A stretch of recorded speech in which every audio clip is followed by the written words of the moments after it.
kemudian apa sih yang terjadi insya Allah sebenarnya ya, atas izin Allah itu sebenarnya. Jadi yang pertama kali dari sisi akhlak itu ada dua kemungkinan kalau memang itu di ulu hati, kemudian di perut. Saya bilang ulu hati ini bisa aja lambung, kemudian di perut ini ya usus dan sebagainya isinya itu. Kalau di ulu hati itu, kalau dari sisi akhlak berhubungan dengan seseorang yang sakit di daerah ulu hati ini agak susah menerima masukan, agak susah menerima nasihat orang lain. Awalnya begitu. Apalagi kalau dia sakit mutah, berarti dia kalau diberi masukan, diberi nasihat itu ngebantah, membalikkan. Pokoknya kalau diberi masukan atau nasihat, entah itu orang tuanya, entah itu pasangannya, itu membantah. Nah itu ketahuan kalau momennya dia makan selalu keluar lagi. Itu ceritanya makan itu sama seperti nasihat, nanti dikeluarkan. Hatinya nggak mau, lambungnya nggak mau nerima. Itu terjemahan dari akhlak, dan itu dicirikan oleh Allah Ta'ala seperti itu. Jadi kalau itu ingin sembuh, umpamanya punya anak yang belum akil balik, masih bayi atau masih pokoknya belum akil balik, kalau dia itu diberi susu mutah, dimakan mutah, ini berarti ada salah satu orang tuanya yang kalau diberi masukan, nasihat, ilmu-ilmu yang baik itu membantah, berkata-kata kembali. Jadi itu biasanya anaknya mutah, atau dia sendiri besok kalau dia sakit cirinya mutah. Jadi sakitnya apa aja itu dia itu mutah. Nah di sini harus kita sadari dari sisi akhlak itu seperti itu. Di ulu hati kalau dia muang biasanya susah menerima nasihat orang lain. Kalau mamanya dia mutah, berarti di luar dia itu tidak menerima nasihat orang lain, biasanya terus menjawab. Jadi dia jawabnya asal-asalan, atau dinasihatin menjawabnya dengan emosi. Bukan memotong pembicaraan, bukan ya? Beda ya? Bisa aja sebenarnya dalam memotong pembicaraan kan intinya marah kan bisa aja. Jadi itu semuanya intinya berhubungan dengan nasihat. Nasihat untuk memperbaiki dia sendiri, tapi dia tidak mau. Umpamanya seorang istri dinasihatin suami, dia menolak. Nah itu nanti anaknya ada yang seperti itu. Dan kalau ciri sakit dia sendiri, istrinya ya begitu, nanti mutah-mutah, pusing, mutah-mutah, seperti itu. Yang dianalisa dokter ya masuk angin biasa. Nah seperti itu. Nah ini yang di ulu hati. Kemudian kalau yang di perut, biasanya kecenderungan kalau ada persoalan-persoalan dalam rumah tangga, perut itu isinya usus ya. Usus itu dipergunakan untuk menyerap sari-sari makanan.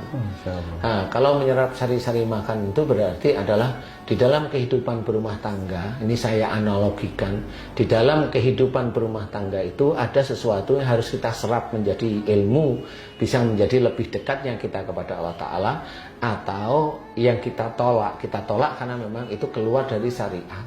Ya, contoh umpamanya kita punya istri, omongannya itu tidak kurang baik atau senangannya ngerasanin orang atau ini, nah itu kita tolak. Dengan cara tolak bukan dimarahin, tapi hentikan bicaramu, mah, yang, bu, dek dan sebagainya, hentikan, kamu nggak boleh ngomong seperti itu, menolak namanya. Dan menolak tapi memperbaiki. Jadi intinya adalah kita harus menolak. Nah itu ciri dari usus.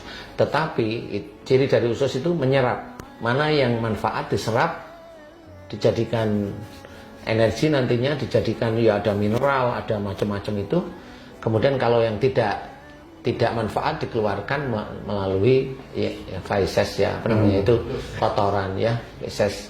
Jadi itu sama di perut. Jadi kalau ada seseorang sakit di daerah perut, insya Allah berhubungan dengan emosional di dalam mencikapi kehidupan berumah tangga, ini khususnya yang sudah berumah tangga. Tapi kalau orang ini belum berumah tangga, dia itu perutnya sakit, berarti dia hobinya kalau ada persoalan di dalam rumah tangga, entah itu dengan ibu, entah itu dengan ayahnya, dia selalu emosional.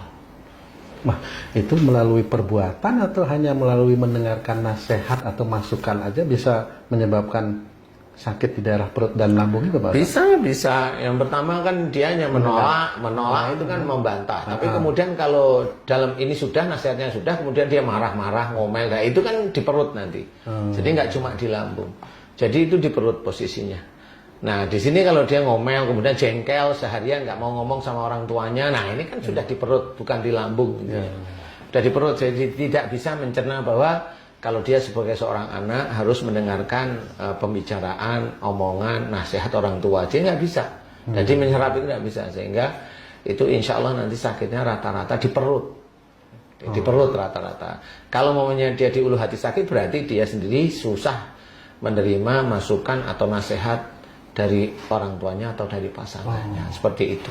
Nah, apapun dari itu Pak Ustadz ya, apapun nasihatnya ya Pak. Apapun nasihatnya sebenarnya. Kalaupun umpamanya seorang tua kita itu memberikan nasihat salah, ya nggak usah dilawan, diemin aja dulu, diemin dulu, kemudian kita yang istighfar, jangan sampai emosi, kemudian kita muji Allah dengan bertasbih.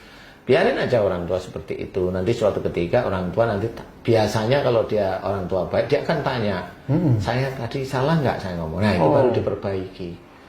Jadi ada orang tua yang seperti itu, kalau udah umpamanya anaknya itu diam, nunduk, itu kan kelihatan bahwa anaknya itu tidak menerima tetapi tidak juga melawan.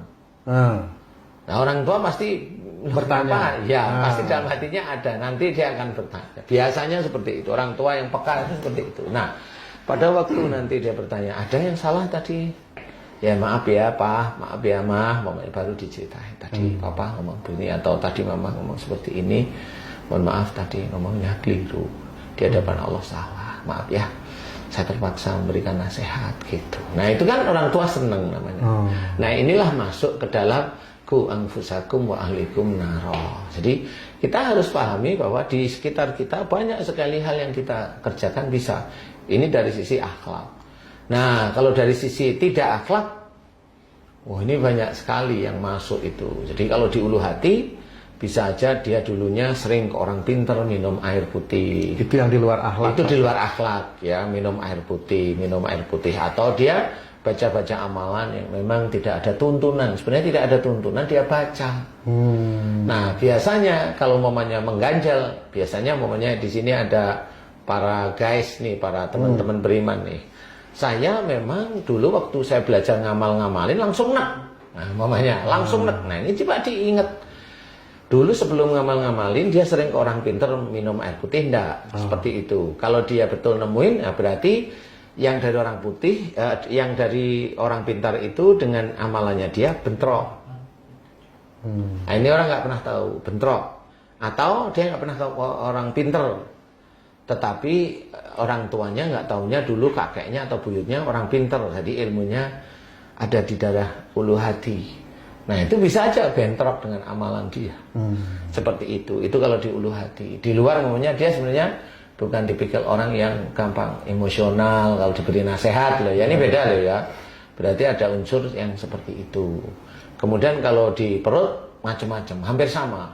Relatif antara ilmu dari orang pintar itu sudah dari sejak kecil, kemudian dari dia ngamal-ngamalin sesuatu untuk membaca memang niatnya bukan karena Allah Ta'ala, itu pasti nanti akan masuk. Jin itu akan masuk kepada apapun yang dilakukan oleh manusia yang niatnya bukan lillahi ta'ala. Jin itu insya Allah masuk siapapun orangnya, orang Indonesia kek, orang Cina kek, orang Amerika kek, orang Eropa kek, orang Arab pun sama. Kenapa seperti itu? Karena memang orang itu disuruh hidup itu harus lillahi ta'ala. Inna sholati wa nusuki wa mahyaya wa mamati lillahi rabbil alamin. Ini harus kita ketahui.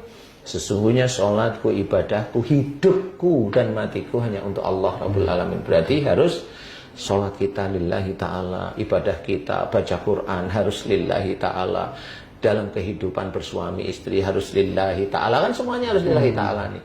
Jangan sampai kita menggunakan itu untuk duniawi. Hanya itu aja. Kalau kita lihat seperti ini. Nah, kalau memang kita menggunakan untuk duniawi, ya kita harus sadari kalau besok itu banyak makhluk, ya jangan kaget. Nah, itu makhluk yang masuk ke dalam tubuh manusia itu, Pak Ustadz, itu apakah dia selalu masuk akan ke perut, ke usus, atau dia masuknya kemana sehingga kok itu juga ada unsur-unsur begitu yang menyebabkan sakit itu? Ya, ini kan di Indonesia memang kan banyak seperti itu. Makanya di luar ada sihir telur santet, makhluk itu ada masuk. Nah, kalau sihir kan ditanam ya dia. Sihir itu ditanam. Kenapa sihir itu ditanam di perut? Biasanya untuk tumbal. Kenapa tumbal itu rata-rata cewek Karena kalau tumbal itu cewek biasanya nanti berhubungan